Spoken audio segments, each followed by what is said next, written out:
Paz do Senhor Jesus, meus amados irmãos e ouvintes do nosso canal. Aqui quem vos fala é o diácono Rafael Oliveira, dirigente de nossa Igreja Brasil para Cristo, na cidade de Serra Bonita, Minas Gerais.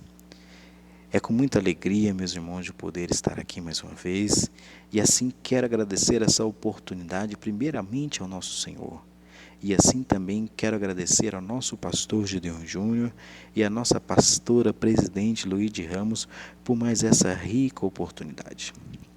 E assim, meus irmãos, continuaremos o nosso estudo no capítulo 23 do livro de Levítico, a partir do versículo 33, onde nós iremos falar sobre a festa dos tabernáculos. E dentre as festas, a festa dos tabernáculos, eu creio, meus irmãos, que tem o maior significado profético, onde se tem um período de 7 dias em que os israelitas deveriam se alegrar diante do Senhor e comemorar o 15º dia do mês de Tisrei, 2 semanas após o Rosh Hashanah. A festa dos tabernáculos, ou das cabanas, em hebraico Hag Sukkot, que também era conhecido como festa das colheitas, na estação de outono. E o Senhor lhe atribuiu um grande significado histórico, a lembrança do seu sustento e a peregrinação do seu povo pelo deserto durante os 40 anos. E de fato, meus irmãos, Deus habitou com os hebreus durante 40 anos pela peregrinação no deserto. E é importante lembrar que essa peregrinação durou tanto tempo pela desobediência do povo, e que servia de reflexão durante essa solenidade. E mesmo com o povo na desobediência, que sofreu as consequências, o Senhor cuidou com muito zelo. Lhe deu maná, os guiou com uma coluna de nuvem de dia, uma coluna de fogo de noite, fez brotar água da rocha, as roupas e os calçados não se gastavam, e Deus lhe deu a vitória sobre os seus inimigos. E assim, meus irmãos, foi no deserto que Deus habitou com o seu povo na figura dos tabernáculos, como vemos em Êxodo, no capítulo 25, no versículo 8. Ali, o Todo-Poderoso habitou com eles no meio das tendas. A festa dos tabernáculos, ou Sukkot, era um período de 7 dias em que os israelitas deveriam se alegrar diante de Deus. No primeiro e no 8º dia, era decretado um descanso solene. E durante esse período, habitavam em tendas construídas com ramos. A festa dos tabernáculos era a última das 3 festas onde todo homem judeu fazia uma peregrinação até o templo de Jerusalém. Nessa ocasião, o povo trazia os primeiros frutos da colheita ao templo, onde uma parte era apresentada como oferta a Deus, e o restante era usado pelas famílias dos sacerdotes.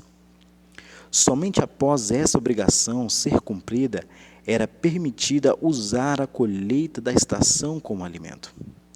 Deus ordena para que o povo que habitasse em tendas para trazer uma reflexão moral, social, histórica e espiritual para o seu povo.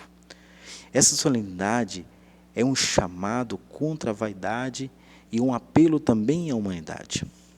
Para os judeus, meus irmãos, mesmo o homem mais rico deve viver durante 7 dias numa habitação primitiva e modesta e mostrando o desapego às coisas materiais.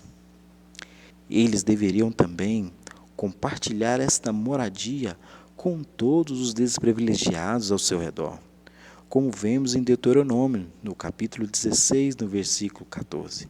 E assim diz: seus servos e estrangeiros, o órfão e a viúva que estiverem dentro dos seus portões. E assim, meus amados, como as tendas eram pequenas, obrigavam seus moradores a se aproximarem fisicamente e afetivamente. E assim, talvez, inspirassem uns aos outros a se manterem mais unidos. De acordo com a lei, a cobertura das tendas, em hebraico, sukkah, deveria ser feita de tal forma que através delas se possam ver as estrelas. Resulta em um teto pelo qual infiltram a chuva e os ventos, mas pelo qual também penetra a luz do sol e uma vista do céu. O sucá é um abrigo temporário, improvisado, construído às pressas. Uma construção rústica cuja cobertura era feita de produto da terra, fácil de se obter, que inclui os ramos, arbustos, palhas e ao mesmo ripas de madeira. A festa dos tabernáculos, meus queridos, tinha os dois aspectos distintos na época do templo. Ao toque das trombetas, meus queridos, convocava o povo que se colocava nas ruas para assistir à marcha dos sacerdotes que iam para o tanque de Siloé e enchiam uma vasilha de prata de água e depois iam para rumo ao templo e assim derramavam no altar. Era um cortejo glorioso, meu irmão, dos sacerdotes que vestiam de branco, onde se tinham instrumentos musicais e corais. Os levitas se faziam acompanhar por músicas e instrumentos de corda, de sopro, de percussão durante a recitação do Salmo 113 ao 118. Especialmente as palavras messiânicas do Salmo 118, que se encontra no versículo 25 e 26, que se diz assim: O Senhor salva, te pedimos. Ó Senhor, nós te pedimos, envia a nós a prosperidade, bendito aquele que vem em nome do Senhor. E assim, meus queridos, esse ritual de derramamento de água simbolizava a ação de graça pela chuva que possibilitou a colheita do ano. Orações por mais chuvas eram feitas para possibilitar a colheita da próxima estação. Esse ritual simbolizava também a alegria espiritual e a salvação. E assim, meus irmãos, a cada dia, durante o período dessa solenidade, os sacerdotes rodeavam o grande altar de sacrifícios, uma vez agitando suas palmeiras em todas as direções. Os ramos eram segurados juntos à mão direita e a cidra na mão esquerda. No sétimo dia, chamado de Hashanah Rabá, que significava a grande salvação, o sacerdote rodeava o altar 7 vezes, recitando o Salmo 118. Durante os 7 dias do Sucote, o grande altar de sacrifícios recebia o número de sacrifício maior do que qualquer outra festa, e no qual era 70 novilhos, 14 carneiros, 98 cordeiros e 7 bodes, como vemos em Números, no capítulo 29, do versículo 12 ao 34. E assim, meus queridos, em relação aos 70 novilhos, o Talmud fala que as 70 nações do mundo são representadas nessa oferta na expiação de Israel. E o segundo ponto alto, meus irmãos, destas comemorações era o festejo. À noite e as multidões festejavam com banquetes e ainda cantavam e comiam pelas ruas, portando tochas. Eram também colocadas tochas que iluminavam o átrio do templo. E neste momento, meus queridos, demonstravam sua gratidão a Deus e desfrutando as boas coisas da vida e o prazer de gozarem acompanhados uns dos outros. E assim eles aguardavam o fim desta peregrinação terrena, esperando a vinda do Messias para lhes dar o verdadeiro descanso numa pátria superior. E assim, meus queridos, foi essa festa que os 12 irmãos de Jesus se referiram quando estiveram com ele para seguirem para Jerusalém.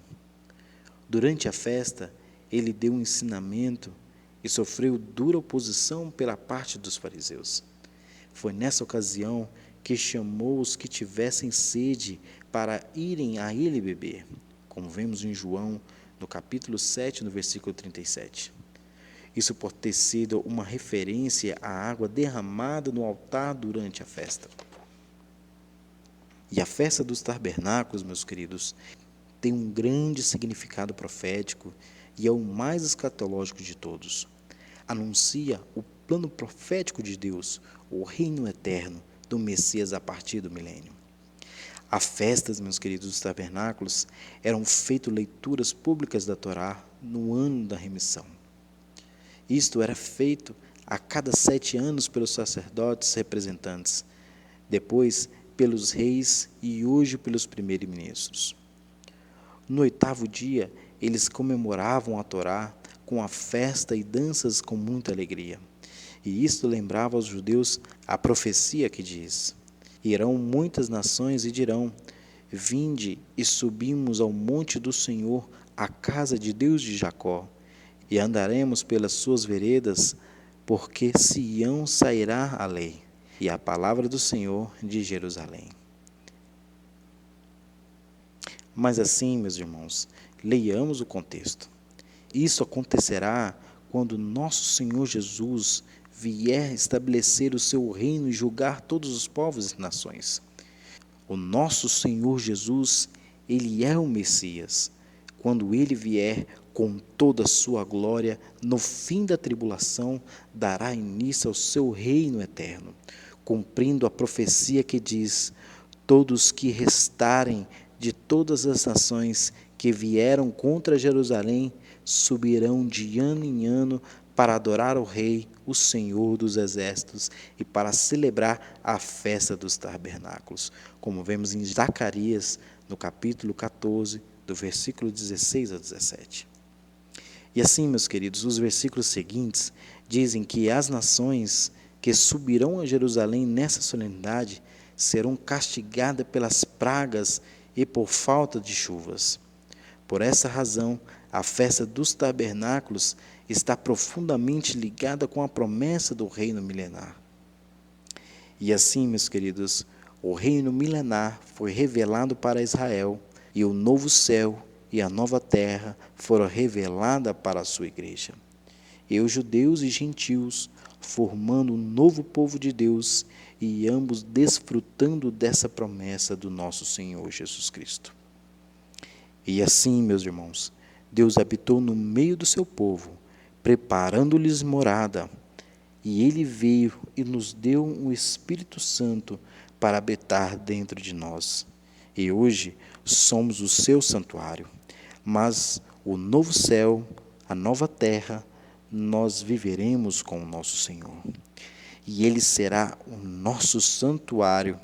E isso, meus queridos, foi uma prefiguração da festa dos tabernáculos, quando os judeus habitavam nas cabanas durante as festas. E assim, meus queridos, encerraremos este capítulo e agradeço esta oportunidade e fiquem todos com a paz do Senhor.